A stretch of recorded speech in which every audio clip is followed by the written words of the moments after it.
Salutations friends, welcome back to my channel. Today I'm going to be reviewing 10 AM Flirt from Kierin NYC. If you'd like to know what I think about this fragrance, then keep watching. Now, for transparency purposes, they did reach out and send me this bottle to review. And this is a bottle they let me choose from their entire collection, and this is the one that I was most interested in, and when we get into the notes and the story behind the scent, you'll kind of understand why I chose it, but I always like to let you guys know where I got something, and this was sent to me to review. So in my search to learn and experience more unique scents out there, I'm always looking for unique takes on fragrance. And Kierin, when they reached out to me and I kind of learned more about the brand, I was really intrigued by it. So before we get into the scent, I'm going to tell you a little bit about the company.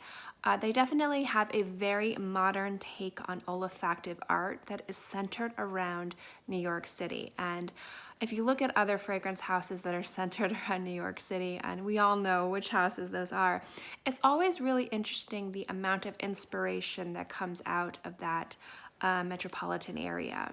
It definitely inspires a lot of unique takes on art and music and culture, and olfactive art is absolutely no exception. So I was really intrigued by this house.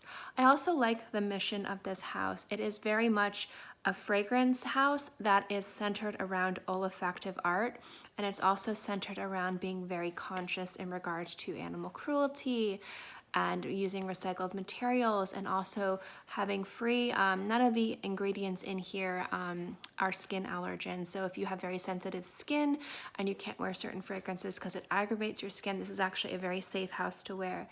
So I thought that was really, really cool that they've got this kind of like clean, cruelty-free and conscious mission on top of this unique take on olfactive art. And I was really intrigued by it. So I was really excited to try the brand.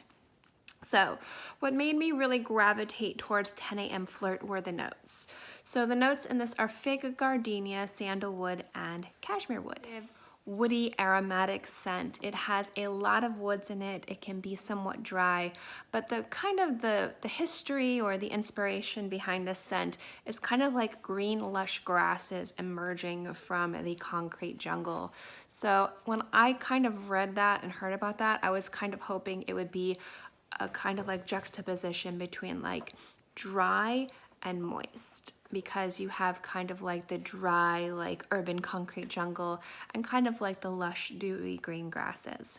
And when I saw the notes in there, I was like, gardenia and fig seem to work really well together, but how are they going to work with these very distinctive wood notes? So on my skin, this pulls immediately very heavy on the woods, specifically the sandalwood, and I really like that. It sits kind of like it smells very dry and grassy, almost like a very vetiver dominant scent without the vetiver, without that very distinctive grassy green smell. It's more woodsy, and it's really, really beautiful. What I like is after about 10 to 15 minutes, the fig comes out, and I think that fig really kind of pairs everything together really nice. And then the gardenia gives it a nice kind of floral softness in the background without it being overpowering. Overall, this is what I would consider to be a minimalistic fragrance. There's not a lot going on, but it's not supposed to have a lot going on. It's supposed to be very to the point. It's a woody scent that has a little bit extra going for it, which kind of melts it together and makes everything work really nice on the skin, and it being very complimentary, but still really beautiful. And I think that there's a modernness to minimalistic fragrances, and I love seeing fragrance houses go in that direction. And this is definitely a very successful take on minimalistic scents.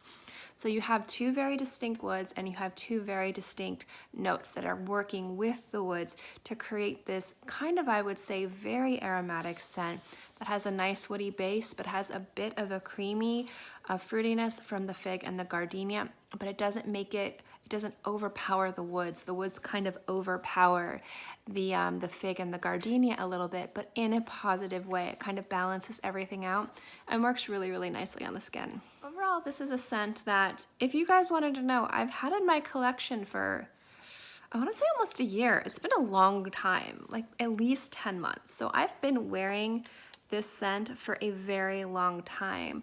And I don't know why I haven't reviewed it sooner. There's been a lot of things going on, but this is a scent that I have been reaching for, specifically in the springtime. I really enjoyed it like in that kind of like somewhat cool Florida spring.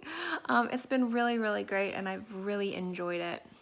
But I just haven't gotten around to reviewing it, so I'm finally happy to bring it to you guys. You guys can probably hear my cats making crazy sounds in the background.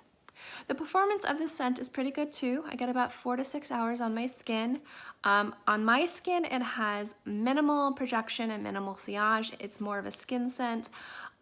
Usually fragrances with these notes can either go either way. They can be super loud, or they can be kind of more of a personal scent. Just on my skin, it's more of a personal scent. So if you are looking for something louder, try other fragrances from this line, but this one particularly is more of a personal scent, which I like to wear if I'm gonna be hanging out with my husband or hanging out with my dad or my nephews. It's been a great scent because I can wear something that I really like to wear, but I'm not overpowering them with fragrance. So anyway, guys, that is my review of 10 AM Flirt from Kierin NYC. Again, they did send me this bottle to review. I always like to let you know where I got something, but this is a fragrance I've really enjoyed. For a bottle of this size, I do believe it is 50 ml. Yes, 50 ml, you're gonna be spending $78. So this is actually a really affordable niche house and a niche brand. So they're definitely worth checking out if you are so inclined. But I have been a huge fan of the house and I do like their mission. And I'm gonna be definitely checking out other fragrances from this line as well. But I did wanna bring this to you guys. So if you guys have any experience with this house, good or bad, let me know in the comment section below. And thank you guys so much for watching this video. I hope you enjoyed it, and I'll see you next time. Bye.